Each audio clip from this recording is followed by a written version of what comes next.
안녕하세요. 성집사TV 집사주는 회계사 송재근입니다. 오늘은 부동산에서 가장 중요한 문서를 하나 뽑으라고 하면 단연코 이거 바로 등기부등본입니다. 정확한 명칭은 등기사항 전부 증명서예요. 등기부등본은 부동산 거래하면 공인중개사가 다 확인해 주는 거 아닌가요? 라고 생각하실 수 있는데요. 부동산 사고의 상당수는 이 등기부등본을 제대로 확인하지 않아서 일어나는 겁니다. 오늘 이 영상 하나로 부동산 사고의 90%는 막을 수 있으니까 꼭 끝까지 확인해 주세요. 등기부등본이 뭐냐? 등기부등본은 쉽게 말해서 그 부동산의 주민등록증이자 앨범이라고 생각하시면 돼요. 과거 내가 어렸을 때부터 어른이 되었을 때까지 그 기록이 다 남아있는 그런 앨범이라고 생각하시면 됩니다. 등기부등본은 소유자 상관없이 누구라도 다 발급할 수 있고요.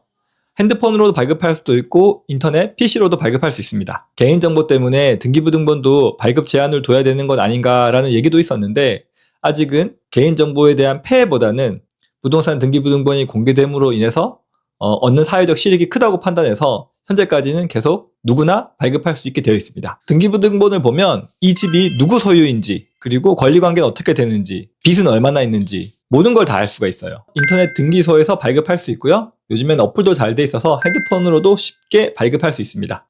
부동산 계약을 한다면 계약하기 전 한 번, 잔금하기 전 한 번, 두 번은 기본적으로 발급하셔야 돼요. 등기부등본은 예전에 초등학교 때 곤충을 공부하면서 곤충은 머리, 가슴, 배 세 부분으로 나눠져 있다. 그런 얘기 기억하시죠? 등기부등본도 마찬가지입니다.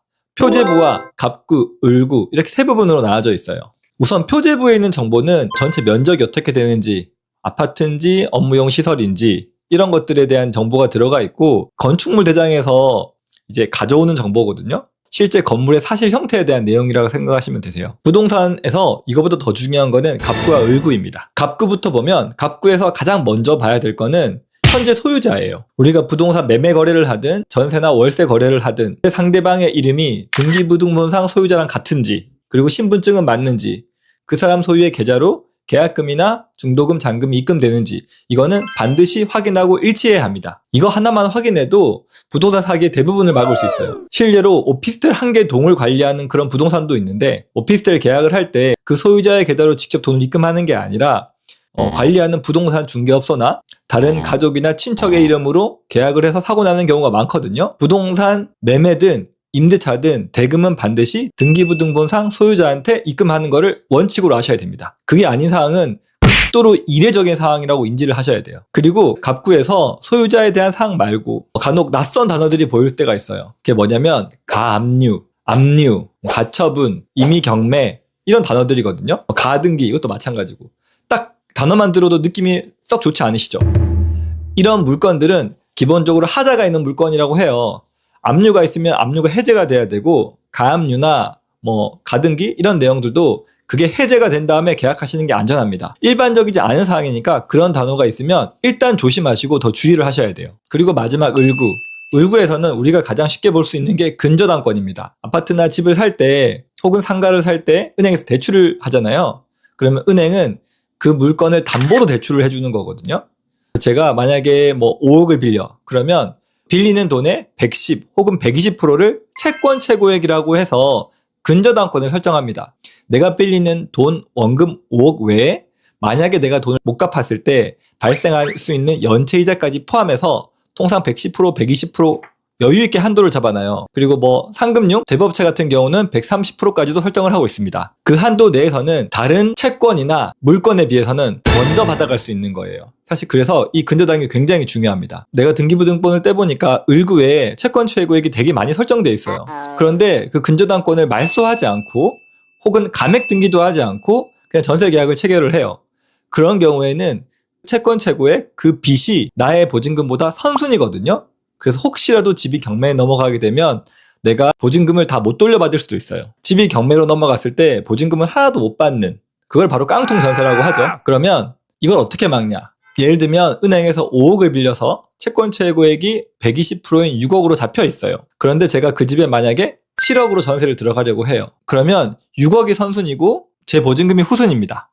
이 금액을 합쳐서 집값의 가격보다 여유가 있어야 돼요. 예를 들면 집 시세가 20억이에요. 채권 최고액은 6억이고 내 보증금이 7억이에요. 그럼 합치면 13억밖에 안 되잖아요. 집값보다는 상당히 여유가 있잖아요. 이런 물건은 그래도 안전하다고 볼 수 있습니다. 근데 집값이 10억밖에 안 돼. 그러면 이런 물건은 7억으로 전세를 계약하시면 안 되는 거예요. 반드시 시세와 이 선순위 개념을 잘 따져보시고 계약을 하셔야 됩니다. 예전에 삼정회계법인 그리고 자산운용사에서 부실채권 업무할 때 정말 등기부등본을 수백 개, 수천 개를 떼서 확인해봤거든요. 등기부등본을 뗄 때 주의사항을 설명드릴게요. 첫 번째는 반드시 말소사항 포함해서 발급을 하세요. 등기부등본을 뽑을 때는 현재 유효한 사항만 뽑을 수도 있고 과거의 히스토리가 다 나오게 말소 사항을 포함해서 발급할 수도 있거든요. 그런데 현재 유효 사항만 발급을 했으면 이 과거에 이 부동산에 어떤 일이 있었는지 알 수가 없어요. 대부분은 중요하지 않은데 그런 정보들이 되게 중요할 때도 있거든요. 없는 것보다는 있고 확인한 다음에 계약하는 게 훨씬 낫습니다. 특히나 임대차 계약할 때는 말소 사항 중에 임차권 등기 명령이라는 게 있을 수 있어요. 이거는 뭐냐면 집주인이 세입자한테 보증금을 제때 반환하지 못해서 세입자가 임차권 등기를 하고 집을 나갔다는 기록이거든요. 그런 집들은 기본적으로 조심하셔야 돼요. 임대인이 제때 임차인한테 보증금을 빼주지 못해서 이슈가 발생했다는 뜻이거든요. 물론 그 당시에 임차인이랑 협의가 잘 안 돼서 그 상황까지 갔을 수도 있겠지만 기본적으로 그런 히스토리를 있는 걸 알고 계약하는 거라 모르고 계약하는 거는 천지차입니다. 두 번째는 매매 목록을 체크해서 발급하는 거예요. 매매 목록을 체크해서 발급하는 거는 우리가 등기부등본 발급할 때 체크하지 않으면 그렇게 안 되거든요. 매매 목록은 내가 발급을 할 때 체크를 해야지만 그게 나오거든요. 이게 왜 중요하냐면 단독명의에서 단독명의로 거래가 되는 경우에는 등기부등본에 그 부동산의 매매 거래가 다 떠요. 매매 금액이. 근데 공동명의에서 공동명의로 부동산을 매매하는 경우에는 이 매매 목록을 발급하지 않으면 이 부동산이 얼마에 샀는지 등기부등본이 안 나와요. 아파트 같은 경우야 시세가 너무 명확하니까 같은 단지에 비슷한 평수들 얼마에 거래됐는지 보면 시세를 알 수 있지만 다세대나 다가구, 단독주택 같은 경우는 그 금액을 알 수가 없거든요. 등기부등본을 보면 이 소유자가 이 부동산을 얼마에 취득했는지 다 확인할 수 있습니다. 근데 전 소유자가 공동명의였고 지금 현 소유자도 부부 공동명의로 가지고 있으면 이거는 매매 목록을 클릭하지 않으면 금액을 확인할 수 없어요. 클릭하는 게 어려운 거 아니거든요. 돈이 더 나오는 것도 아니고 그냥 발급할 때 클릭만 하시면 돼요. 등기부등본을 발급하실 때는 잊지 말고 말소사항 포함 그리고 매매 목록 클릭 이거는 꼭 명심해 두세요. 자, 정리해 드릴게요. 등기부등본 확인할 때 체크리스트입니다. 첫째, 표제부에 나오는 주소와 면적이 계약서랑 일치하는가. 둘째, 갑구의 소유자와 부동산을 계약하는 당사자가 일치하는가. 셋째, 갑구에 가압류, 압류, 가처분, 가등기 같은 제한된 사항은 없는가. 넷째, 을구에 근저당은 설정되어 있는가. 다섯째, 근저당이 설정되어 있다면 그 채권 최고액과 내 보증금의 합계가 전체 물건의 시세 대비 안전한 범위인가. 그리고 마지막, 등기부등본은 계약할 때 그리고 잔금하기 전 2번을 발급했는가. 이 내용만 잘 지키시면 부동산 사고의 대부분은 막을 수 있습니다. 오늘은 부동산 거래에서 가장 중요한 등기사항 전부증명서, 등기부등본 보는 법에 대해서 설명드렸습니다. 말씀드린 꿀팁 2개 꼭 기억해 두시고요. 저는 18년차 공인회계사이자 9년차 공인중개사로 부동산 중개부터 세금 신고까지 한 번에 진행하고 있습니다. 세금이나 부동산 거래 문의가 있으시면 언제든지 상담 신청해 주세요. 오늘 영상 도움되셨다면 구독과 좋아요 꼭 부탁드리고요. 이상 송집사TV 집사주는 회계사 송재근이었습니다. 감사합니다.